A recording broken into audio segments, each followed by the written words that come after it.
नमस्कार, आप देख रहे हैं मेरे साथ इंडिया गोल्ड न्यूज़। मैं हूँ गुनगुन। बरेली महाजन हॉस्पिटल के डॉक्टरों ने अपने ही स्टाफ पर लगाया अवैध वसूली और चोरी का आरोप।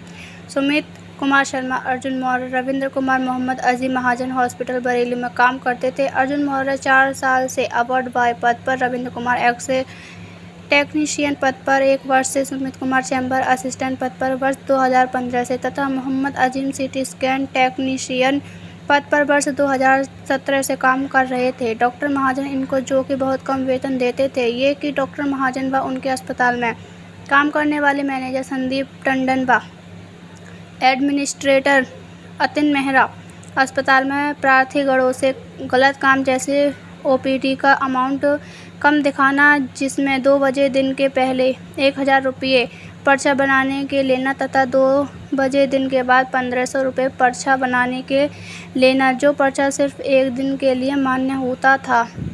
रजिस्टर में पर्चा बनाने की फीस आधे से भी कम दर्ज करते थे तथा 6 महीने के बाद रजिस्टर जला देते थे तथा कंप्यूटर का डाटा उड़ा देते थे, जिससे कि इनकम टैक्स चोरी न पकड़ी जा सके। सिटी स्कैन में कंसलर फॉर्म्स कभी नहीं करते थे। जब NAVH का राउंड होता है तभी भराते हैं, फिर फर्जी काम कराने लगते हैं। ये लोग रेडियो जस्टिस द्वारा तैयार कराई जाने वाली रिपोर्ट टेक्नीशियन में भी करा लेते हैं, जिसका रिकॉर्ड बाहर वाले कंप्यूटर में दर्ज होता है, जिससे जल्दी ही मिटा देते हैं। ऐसे बहुत से गलत काम करने का आरोप लगाया है। आप स्वयं सुनिए उनकी जुबानी। मेरा नाम सुमित शर्मा बरेली से मोहम्मद सलीम की रिपोर्ट, इंडिया गोल्ड मैं न्यूज़। खजुरिया जुल्फ़िकार से हूँ, थाना इज्जत नगर है मेरा। मैं महाजन के यहाँ पे डॉक्टर महाजन का चैम्बर असिस्टेंट था। जो इस सिटी का मामला फैला हुआ है उसी में मुझे घसीटा जा रहा है बेवजह से। अपने जुर्म छुपाने के लिए हम लोगों पे जुर्म लगाया जा रहा है।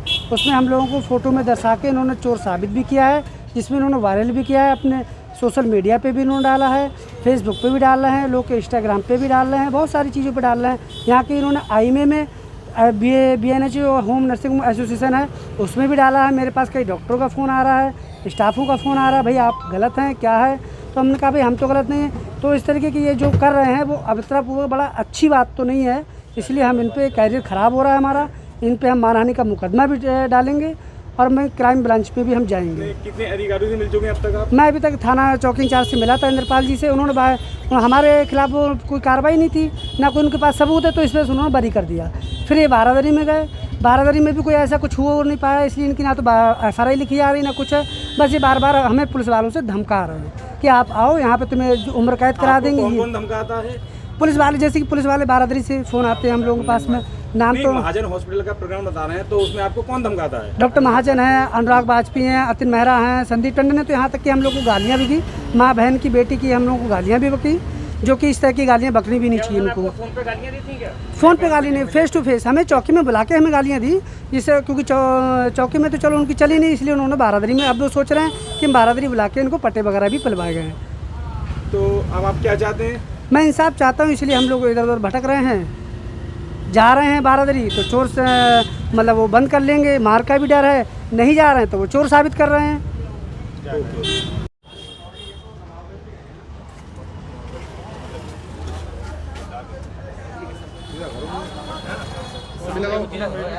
अरे वैसे ही पकड़ लो ना, वो बता देंगे ना। ठीक है, जो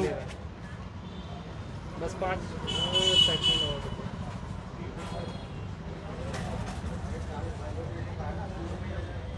सर, ये जो महाजन अपना हॉस्पिटल है, इसको लेके एक मामला काफी समय से सुर्खियों में बना हुआ है, इसको लेके थोड़ी जानकारी दीजिए, क्या मामला है?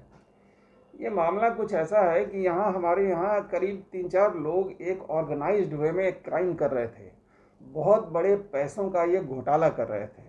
ये करीब 20 जुलाई के आसपास हम लोगों की जानकारी में आया।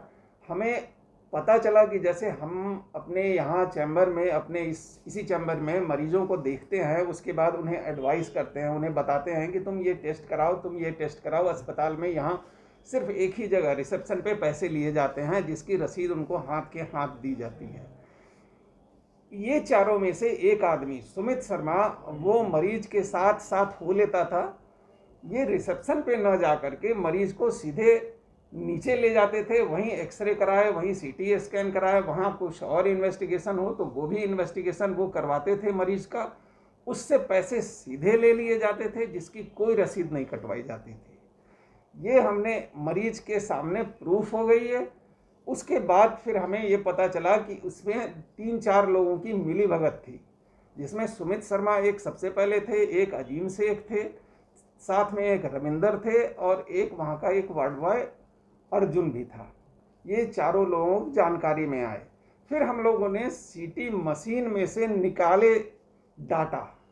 उस डाटा से हमें पता चला कि पिछले 50 दिनों में, क्योंकि मशीन में एक हार्ड डिस्क होती है जिसमें कि डाटा रिकॉर्ड की जाती है, जिसकी लिमिटेड कैपेसिटी होती है। आमतौर से तो ये लोग सीटी स्कैन जो ऐसे फर्जी करते थे वो डाटा उड़ा देते थे, लेकिन ये काफ़ी समय से चला आ रहा था, तो शायद इनकी लापरवाही से कुछ डाटा रह गया था। तो 50 दिनों में हमें करीब 1.25 से 1.5 लाख रुपए की हेरा फेरी की सीटी के बारे में पता चला, जिसका हमने कैमरा से प्रिंट निकाल लिया। जब हमने इनसे पूछा तो ये लोग पहले तो माफ़ी मांगने लगे, रोने लगे कि आप हमें मार लीजिए, हमें पीट लीजिए। इसी कमरे में ये सब सारी चीज़ें हुई।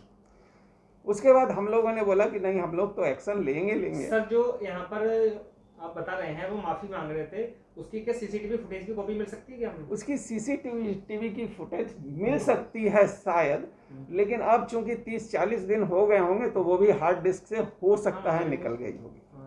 लेकिन ये सारे स्टाफ उसके बारे में आपको बता देंगे कि हाँ ऐसी घटना हुई थी। सर, जैसे कि वो लोग अभी हमारे मीडिया ऑफिस पर आए, लेकिन इसकी तहरीर हम लोगों ने 3 अगस्त को ही दे दी थी मॉडल टाउन में, जो कि अब बारादरी थाने में सर उसकी जैसा कि वो इन्वेस्टिगेशन लोग चल रही अभी है। लगभग 2-3 दिन पहले हमारे मीडिया ऑफिस पर आए थे और एसएसपी महोदय के वहाँ भी उन्होंने तहरीर दी थी और हमारे ऑफिस भी आए थे। उनका ये कहना था कि जो ये घोटाला उन पे आरोप लगाया गया था, बोले इसमें कई हॉस्पिटल के लोग हैं, कई डॉक्टर्स लोग हैं, उन्होंने कई लोगों के नाम भी लिए थे उसमें, कि उन लोगों के द्वारा ये काम कराया जाता था इनकम टैक्स से बचने के लिए। बोले अगर ये मामला सामने जैसे ही संज्ञान में आया था, उसके बाद में ही उनका फिर उनको ऊपर डाल दिया गया ये मामला। बिल्कुल, आपकी ये बात मैं सुन लिया। अब मेरी बात आप ये सुनिए, ठीक, अगर उन्होंने ये काम किया, इसका मतलब ये वो मान रहे हैं कि हाँ उन्होंने ये काम किया, मतलब मरीज से बाहर ले जाकर के उन्होंने पैसे लिए। ठीक, अगर मुझे ये घोटाला करना रहता तो मरीज जब यहाँ से जा रहा है, मैं उनसे यहीं कहीं पैसे क्यों नहीं ले लूंगा कि यार तुम हमें यहाँ सीटी स्कैन के इतने पैसे हुए, पैथोलॉजी के इतने पैसे हुए, तुम पैसे मुझे यहाँ दो, मैं यहाँ फ़ोन करता हूँ, वहाँ तुम जा करके अपना ये पर्ची लो, जाके सीटी स्कैन कराओ। मैं ऐसा क्यों नहीं करूँगा? इसका मतलब कि वो खुद मान रहे हैं कि उन्होंने चोरी किया है, लेकिन बेवजह ये इल्ज़ाम मेरे ऊपर लगा रहे हैं, क्योंकि 3 अगस्त को पहले से ही उनके अगेंस्ट ये तहरीर दी जा चुकी है। और सर, उनका जो वार्ड बॉय था आपके यहाँ पर, उनका ये कहना था कि यहाँ जो फाइलें हैं, बोले हमने लगभग 1 साल पहले भी यहाँ पे कई फाइलें कट्टे में ले गए थे, 2 व्यक्ति ले गए थे छत पर कट्टे में, और छत पे ले जाके कट्टे में फाइलें में आग लगाई थी। बिल्कुल बेबुनियाद। जैसे ही कॉल आई थी कि किसी व्यक्ति ने कॉल की थी कि इनकम टैक्स की टीम आने वाली है यहाँ पर, तो उससे बचने के लिए हमारे यहाँ सारी आपका भी सर नाम आया था उसमें, और 2 व्यक्तियों को, 2-3 लोगों को और भी नाम उन्होंने लिया था कि उन लोगों ने बोला था कि ये सब ले जाओ, छत पे जाके जला दो। तो बोले लगभग थे 30-40 लोग रजिस्टर थे, बोले हम लोग छत पे जाके जलाए थे।